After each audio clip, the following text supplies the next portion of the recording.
Dans le nord de la province, à Nipissing-Ouest aussi, on tente d'aider ceux dans le besoin. Un nouveau groupe de bénévoles tente de trouver des solutions aux lacunes dans les services offerts aux sans-abri.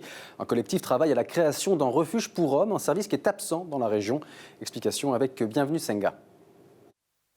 Chris Primo prépare des paniers de denrées non périssables. Il s'apprête à les distribuer aux sans-abri de la région de Nipissing-Ouest, dont il voit le nombre augmenter rapidement. Il y a bien du monde qui ont de la misère à survivre en ce moment, juste pour le manger.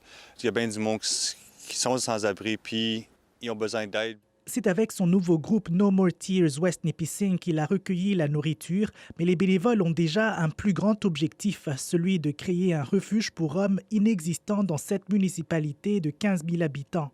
Les refuges, il y en aura juste les refuges pour les femmes en ce moment. Il n'y a pas de refuge pour hommes. Eux autres, il faut qu'ils aillent à Sudbury ou à Mattawa. Ou à North Bay aussi. La mairesse de Nipissing-Ouest reconnaît la nécessité d'un tel service et indique qu'une étude devrait être menée pour bien évaluer la demande. Les services sociaux de la municipalité sont gérés par un conseil régional auquel Nipissing-Ouest contribue à un peu plus de 3 millions de dollars par année.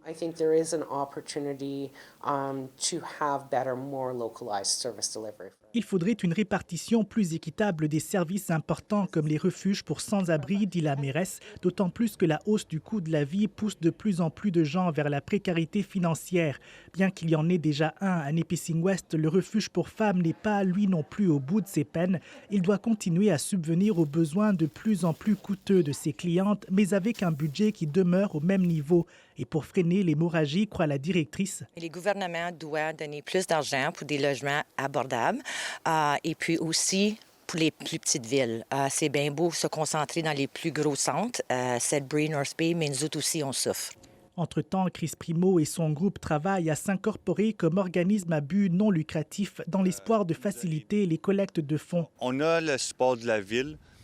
On espère de continuer à avoir les bons pas.